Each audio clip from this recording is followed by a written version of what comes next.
Puji Tuhan. Haleluya. Hidup Yesus, hidup Yesus, Yesus hidup. Hari ini kita merayakan hari kenaikan dari Isa Al-Masih atau Tuhan Yesus Kristus ke sorga. Dan inilah adalah satu hal yang sangat penting bagi orang percaya bahwa Tuhan yang kita sembah bukan Tuhan yang cuman bangkit dari kuburan, tapi dia naik ke sorga. Wah, luar biasa. Kita akan berdoa sebelum kita akan lebih jauh membaca di dalam Alkitab mengenai kisah apa yang Tuhan izinkan kita rayakan pada hari ini. Bapa sorga, kami akan mendengarkan, membaca Alkitab mengenai apa tujuan kenaikan Tuhan Yesus ke sorga. Karena ketika Yesus naik ke sorga, setiap momen dalam kehidupanmu punya arti bagi kami sebagai orang-orang yang percaya, yang mengikuti Engkau. Dan kami percaya melalui kisah kenaikan Yesus ke sorga, kami akan dapat maknanya kembali pada saat ini, sehingga kami punya tujuan yang jelas dalam merayakan hari kenaikan dari Yesus Kristus atau Isa Al-Masih.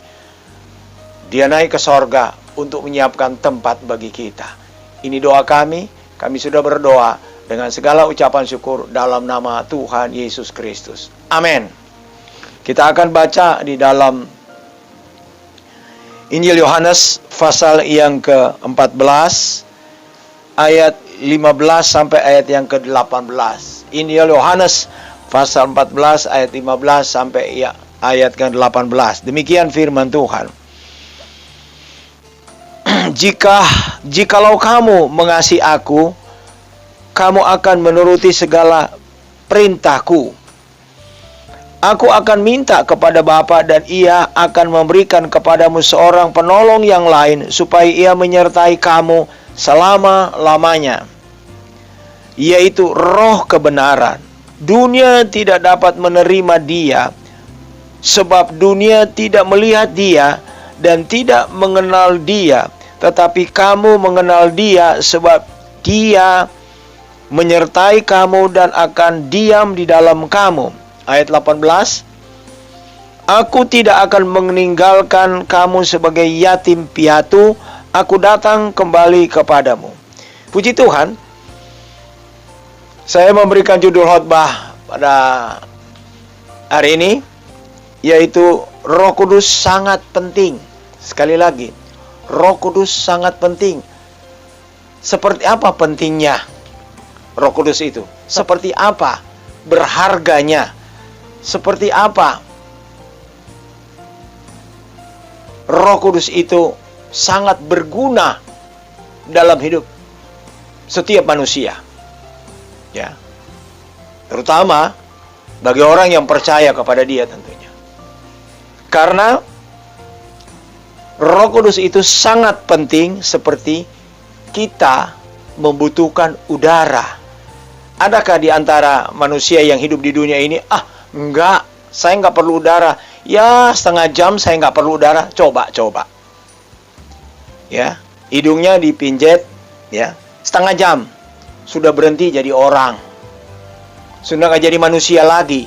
Dan inilah yang perlu kita sadari. Kenaikan Yesus Kristus ke sorga itu adalah sangat penting bagi manusia, ya. Buat Tuhan itu enggak begitu mungkin, ya. Tapi buat manusia sangat penting, seperti kita membutuhkan udara. Kita membutuhkan napas untuk kehidupan ini, karena kalau tidak ada udara, maka semua yang ada di kolong langit ini akan mati lemas dan tidak bisa hidup, ya. Dan kita melihat dalam ayat yang kita sudah baca di dalam Yohanes 14 ayat 15 sampai 18, ada beberapa hal yang saya ambil di situ menjadi satu pelajaran bagi kita saat ini. Pertama, dikatakan bahwa Roh Kudus itu Dia adalah penolong, atau dalam bahasa asli Alkitab katakan parakletos, penolong. Kita memang terbatas, ya. Kita manusia yang hidup ini sangat minim kemampuan kita, ya. Dan untuk supaya kita mempunyai kemampuan, bahkan Yesus pernah berkata, "Apa yang aku buat sekarang, kamu akan dapat membuatnya, melakukannya lebih dari itu." Nah, di sini menjadi satu perenungan, pelajaran bagi kita. Apakah manusia bisa mempunyai kuasa, kemampuan seperti Yesus? Yesus sendiri sudah bilang, Dia memberikan kesempatan bagi orang yang percaya kepadanya bisa melakukan perbuatan bahkan melebihi dari perbuatan Yesus. Sebagai contoh, Petrus adalah murid Yesus. Tapi ketika dia menerima Roh Kudus dalam hidupnya, maka dia mempunyai kuasa yang dapat menyembuhkan orang sakit melebihi Yesus. Mengapa saya katakan melebihi Yesus? Ya, karena Alkitab katakan bayang-bayang daripada Petrus bisa menyembuhkan orang sakit. Ya, luar biasa kan? Ya, itu lebih.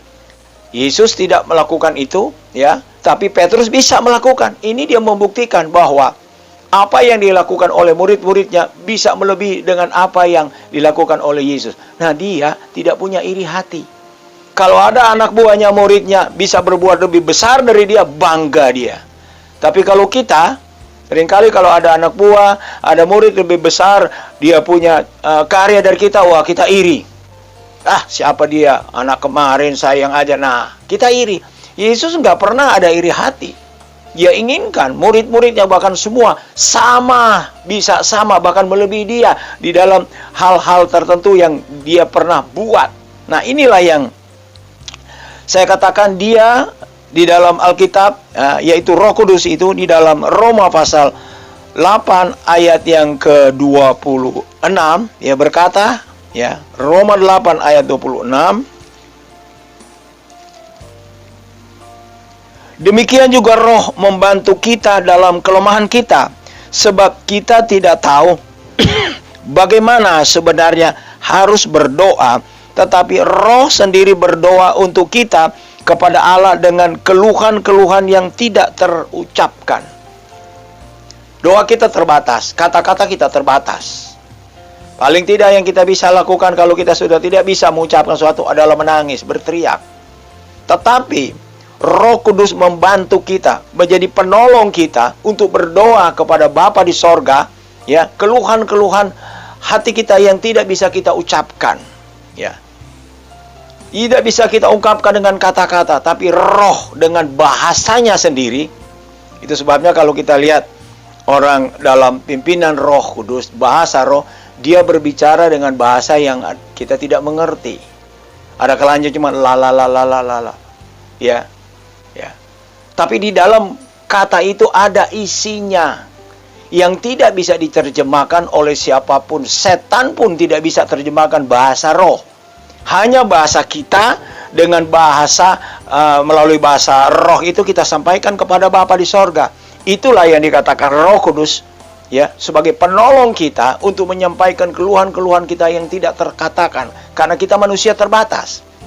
Tapi Yesus memberikan kepada kita sebagai orang yang telah percaya kepadanya, dia inginkan kita dipenuhi dengan Roh Kudus. Itu sebabnya di dalam ayat 15 dikatakan, "Jikalau kamu mengasihi aku, kamu akan menuruti segala perintahku. Aku akan minta kepada Bapa dan Ia akan memberikan kepadamu seorang penolong yang lain." Yesus tahu kita terbatas dan Dia ingin mengangkat kita supaya bisa sama seperti Yesus. Coba bayangkan kita tanah liat mau diangkat seperti Yesus. Nggak ada satu pemimpin yang mau mengangkat bahkan lebih daripada dia dalam hal membuat hal-hal yang mujizat, ya. Dan ini terbukti, ya. Murid-murid Yesus melakukan mujizat. Banyak mereka melakukan mujizat. Petrus yang Yohanes, ada orang minta di pintu bait Allah, dia katakan, "Emas dan perak tidak ada kepadaku, tetapi di dalam nama Yesus orang Nazaret bangkit dan berjalan." Orang itu bangkit dan berjalan. Nah, itu ada kuasa. yang diberikan kepada murid-muridnya dengan gunakan nama Yesus. Nah, kuasa itu adalah kuasa Roh Kudus. Ya, atau Roh Allah, kuasa Roh Allah atau Roh Yesus. Nah, kita melihat ini adalah satu hal yang perlu kita sadari, kita manusia yang lemah, yang tidak berdaya, diberikan penolong untuk bisa melakukan apa seperti yang Yesus lakukan. Nah, ini tadi kita sudah baca bahwa dalam kitab Roma, ya, Roh Kudus membantu kita dalam kelemahan kita untuk meminta pertolongan kepada Roh Kudus, kepada Allah melalui Roh Kudus.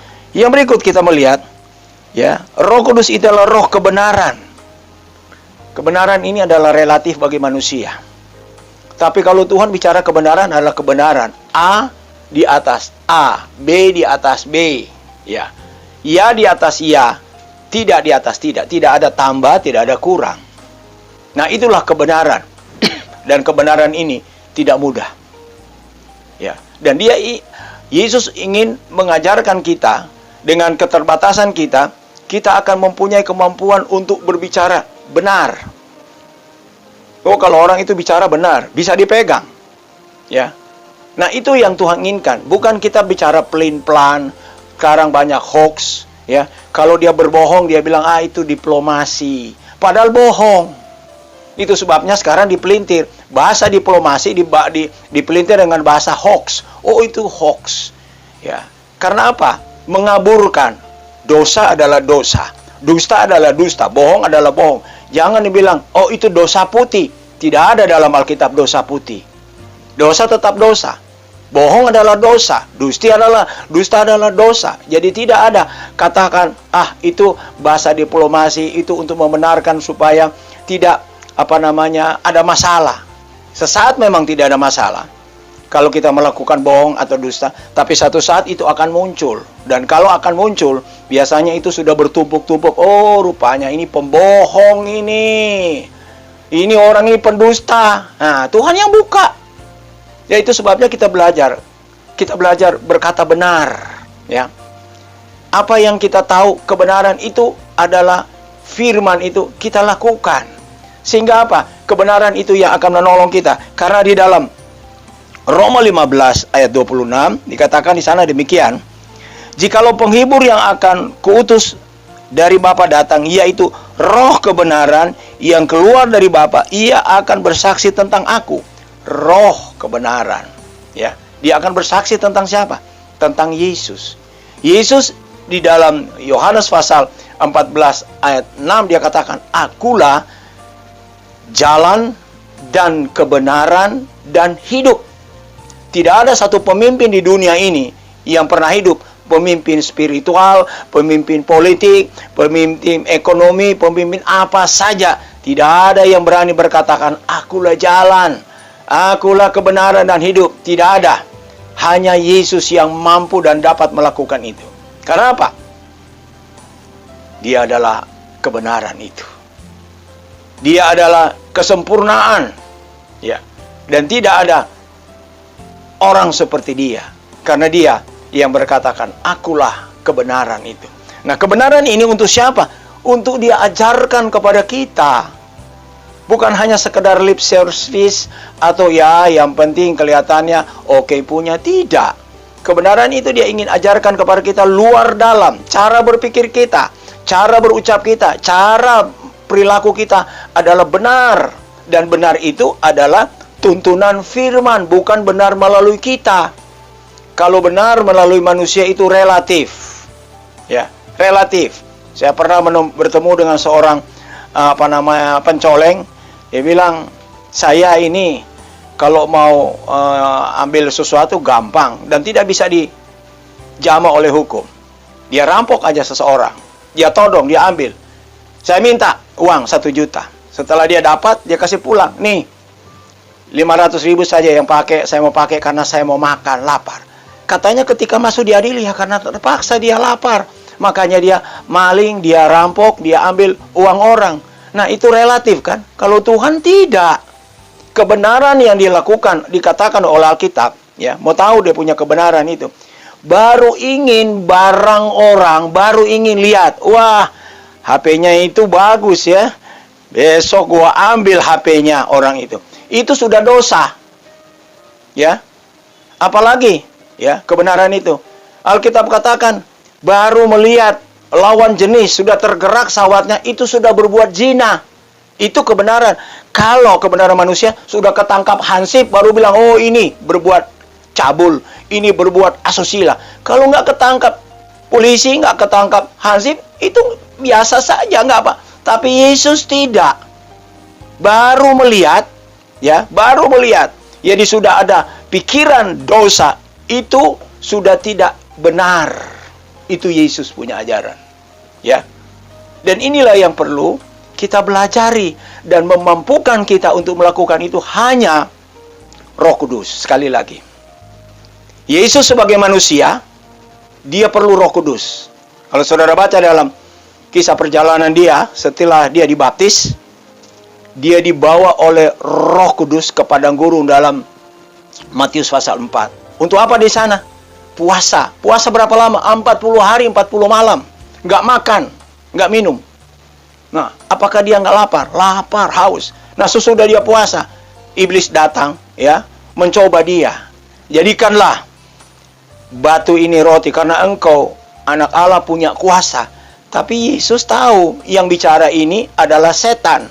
Itu sebabnya dia bilang, hei setan, hei iblis, manusia tidak hidup karena roti, tetapi karena firman. Nah, itulah kebenaran ini yang dia ucapkan. Karena firman. Bukan karena, oh, iya ya, bener ya. Secara logika bener kamu ngomong. Orang lapar kok. Apalagi kalau lu suruh bikin gua jadi, oh gua bisa. Dia sombongin lah. Dia kasih bangga, dia punya kuasa. Dia bikin. Nah, ketika dia lakukan, berarti dia tunduk ikut kemauan setan. Seringkali kita ditipu oleh setan. Oh, lo bisa, lo jago, lo loncat aja lo dari loteng yang tinggi 10 meter, pasti lo hidup. Nah, banyak orang makan puji, dia coba loncat, nggak tahu jadi bubur. Karena apa? Itulah kebenaran manusia. Alkitab katakan kebenaran manusia itu kain lara, kain gombal. Nah, kebenaran yang diajarkan oleh Tuhan Yesus adalah kebenaran yang hakiki, yang sebenarnya. Itu yang Tuhan inginkan. Karena kebenaran ini akan membuat kita masuk di dalam kerajaan sorga hidup kekal. Tanpa kebenaran, kita tidak akan melihat kemuliaan Allah. Itu kata Alkitab. Nah, yang ketiga, ya, Roh Kudus itu sangat penting karena dia adalah penghibur. Penghibur ini adalah sesuatu yang sekarang ini dibutuhkan oleh orang-orang yang ada di DKI Jakarta dan seluruh dunia. Diam di rumah, bengong di rumah, nggak boleh keluar rumah, semua serba salah, dikurung di penjara. Ya, banyak orang yang nggak tahan, dia keluar, dia teriak, ya, dia pergi seperti bebas. Padahal ada peraturan, nggak boleh, ya udah ditahan, ditangkap. Nah, kita yang saat ini seperti ditekan oleh situasi dan kondisi yang tidak menyenangkan. Ada tawaran yang diberikan oleh Yesus kepada manusia, yaitu Roh Kudus sebagai penghibur. Ya. Orang bilang, oh nanti kalau lihat ada film, lihat ada pertunjukan, ada sepak bola. Apalagi sekarang sepak bola ini, ya, di Eropa sepertinya manusia itu sudah sangat tertekan karena nggak nonton sepak bola. Sampai ada sepak bola yang saya katakan sepak bola nggak waras, nggak wajar. Biasanya sepak bola ditonton orang atau enggak? Ditonton orang sebanyak-banyak. Ini sekarang sepak bola nggak ada penonton. Ya, dia tendang bola, dia tepuk tangan sendiri, dia jingkrak sendiri, nggak ada orang yang itu. Itu apa? Sepak bola yang nggak waras. Siapa yang bikin? Itu yang bikin itu COVID. Karena apa? Pemain sepak bola ini nggak ada hiburan. Wah, gua mesti turun, ya, supaya gua hibur diri sendiri. Karena nggak ada hiburan. Tapi Tuhan katakan, ya, kepada pengikutnya, aku akan berikan penghibur. Penghibur itu kita baca di dalam Yohanes 14 ayat 26. Dia kata, kembali kita baca Yohanes 14 ayat, saya baca ya, ayat 26. Yohanes 14 ayat 26. Tetapi penghibur, yaitu Roh Kudus, yang akan diutus oleh Bapa di dalam namaku, dialah yang akan mengajarkan segala sesuatu kepadamu dan akan mengingatkan kamu akan semua yang telah kukatakan kepadamu. Ya. Apa yang akan dia ingatkan? Ya, ini isi Alkitab. Karena isi Alkitab ini, penulis, penggerak Alkitab ini tulis adalah Roh Kudus.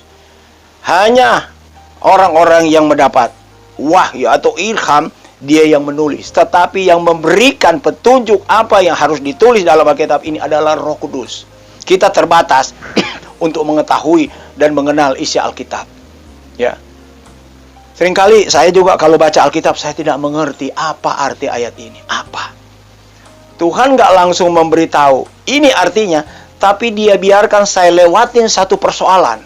Dia biarkan saya lewatin satu masalah. Baru di ujung masalah itu, Roh Kudus beritahu, itu artinya. Oh, baru saya tahu. Itu dia. Banyak orang kalau melirik Alkitab, saya nggak ngenemu ini, arti ayat ini. Memang sulit.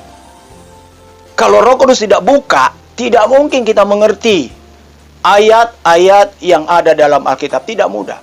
Nah, ini adalah kebenaran. Alkitab ini adalah kebenaran. Nah, banyak orang yang tidak bisa mengerti karena tidak tahu, ya. Dia tidak mau menerima Roh Kudus, dia tidak bisa dikatakan di dalam ayat yang ke 17 yaitu roh kebenaran. Dunia tidak dapat menerima dia sebab dunia tidak melihat dia dan tidak mengenal dia. Dunia tidak tahu siapa Roh Kudus. Dunia tidak mengenal siapa Roh Kudus. Dunia tidak bisa melihat siapa Roh Kudus. Tapi orang-orang yang percaya diterangi oleh Kristus Yesus sendiri melalui firman-Nya untuk kita mengenal siapakah Roh Kudus itu. Karena dia ada penolong bagi kita. Dia adalah kebenaran yang kita harus ikuti. Sehingga kita, ya, diperhadapkan dengan permasalahan-permasalahan, Tuhan akan benarkan. Karena apa? Roh Kudus yang menuntun kita. Dan terakhir, dia adalah penghibur. Inilah yang perlu pada perayaan hari kenaikan dari Isa Al-Masih. Kita perlu dan sangat perlu Roh Kudus dalam hidup ini. Karena Roh Kudus ini akan membawa kita dari kebenaran datang kepada kebenaran, akan mengetahui rahasia-rahasia yang ada dalam Alkitab. Kalau kita tidak minta Roh Kudus menuntun kita, kita akan buta. Kita akan bilang, apa bacaan ini? Apa silsilah ini? Apa cerita ini? Padahal semua yang ada dalam Alkitab, dia mengandung sejarah, dia mengandung ilmu pengetahuan, dia mengandung medis, dia mengandung semua hal ikhwal yang ada di kolong langit ini, dimulai dari Alkitab. Dan itu sebabnya Tuhan mau supaya kita mengerti apa arti rencana Tuhan dalam hidup kita, supaya dalam penghidupan kita ini tidak sia-sia. Tuhan Yesus memberkati.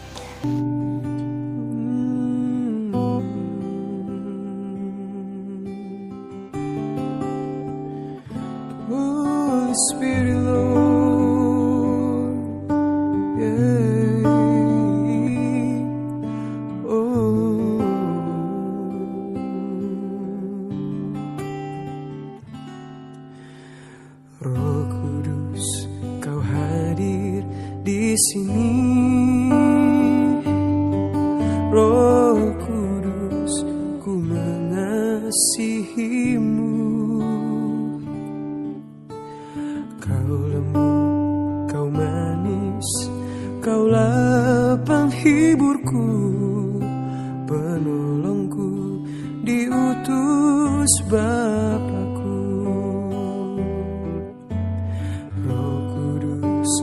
Hadir di sini, Roh Kudus, ku mengasihimu. Kau lembut, Kau manis, Kaulah penghiburku, penolongku, diutus Bapa-Ku. Ku buka hati untuk Roh-Mu Tuhan. Ku buka hati menyembah-Mu Yesus.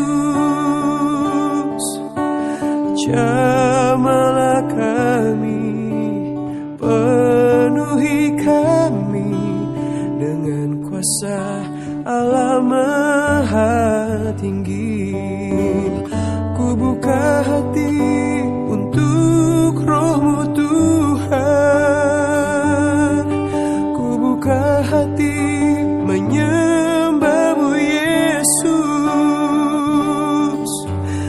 Jamahlah kami, penuhi kami dengan kuasa Allah Maha Tinggi. Ku buka hati untuk Roh-Mu Tuhan, ku buka hati menyembah-Mu Yesus. Oh, jamahlah kami, penuhi kami dengan kuasa Allah Maha Tinggi. Oh, penuhi Tuhan, penuhi hatiku siap.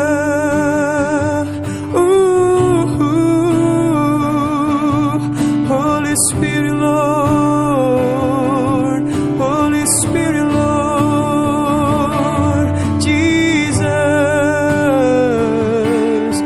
Oh,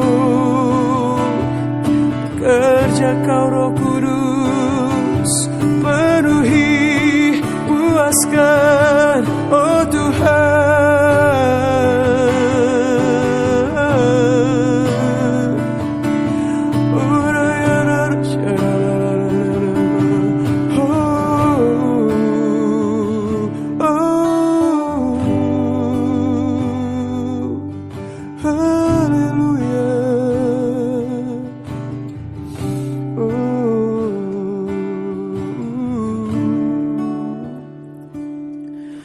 Ku buka hati untuk Roh-Mu Tuhan, ku buka hati menyembah-Mu Yesus.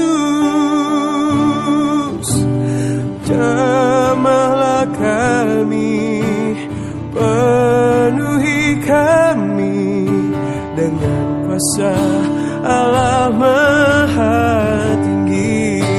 Oh, jamahlah kami, penuhi kami dengan kuasa Allah Maha Tinggi.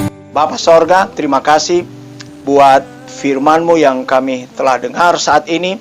Kiranya Roh Kudus, kami mohon, kiranya Roh Kudus akan menjelaskan kepada kami apa arti pembacaan Alkitab yang kami sudah baca, ayat-ayat yang kami sudah baca, yang sudah didengar, apa arti, sehingga melalui perayaan hari kenaikan dari Tuhan Yesus, kami boleh mengerti apa tujuan Yesus naik ke sorga.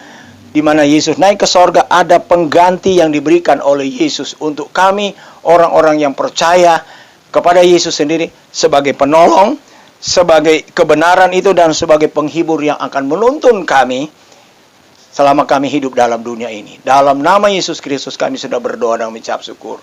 Amin.